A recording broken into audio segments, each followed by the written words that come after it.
Hi, I'm Clark Freifeld. For those of you that don't know me, I'm a software engineer, actually co-founder of HealthMap. Today I'm going to be talking to you about a different project, which is our crowdsourcing system for tracking adverse events. So hit it. It's called Medwater, supported by the FDA, particularly our partners at the Center for Devices and Radiologic Health. And it allows you to track safety issues and also submit reports. So why is this important? Well, half of Americans take a prescription drug. Over half of all approved drugs have a serious issue that is not detected before approval. Then you add in 90% vaccination rates and medical devices. You have this massive patient population.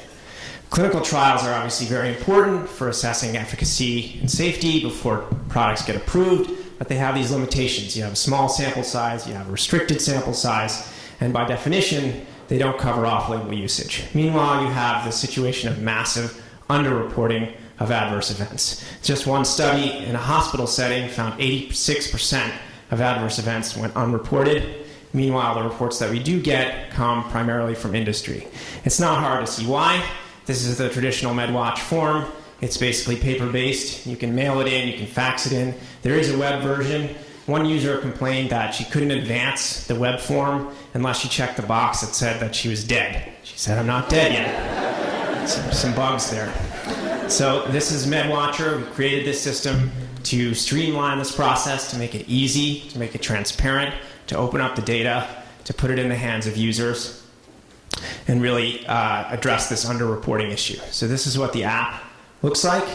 You set up a watch list with your chosen products of interest, maybe the drugs that you're taking, and then you get a customized news feed that's populated with up-to-date safety information on your products.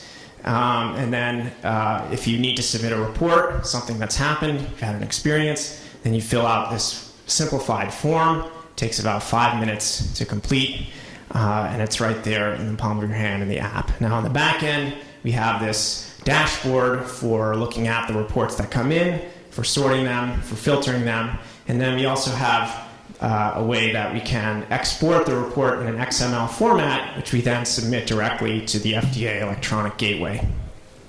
So we've done different user outreach efforts. One of the things we've done on Twitter is to use our Twitter data mining system to pick up signals of potential adverse events, and then we send a message to those people inviting them to submit a more detailed report directly through the MedWatcher crowdsourcing system. So we're kind of linking up crowdsourcing with the big data analytics system.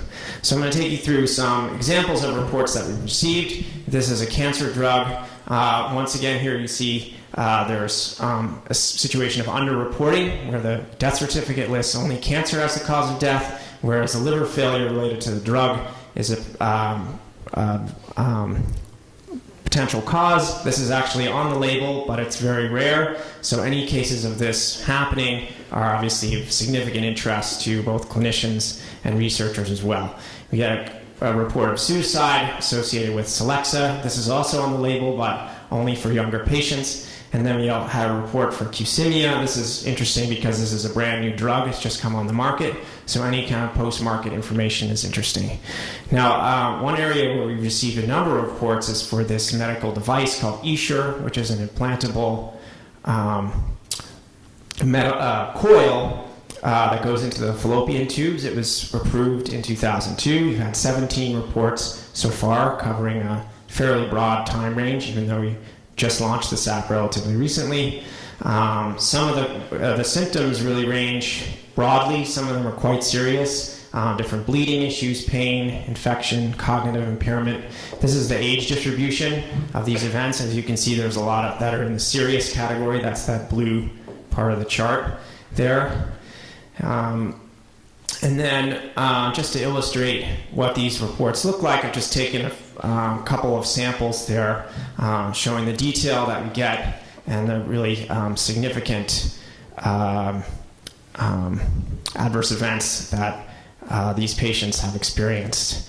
So I'll end there, and that's MedWatcher. Thanks very much.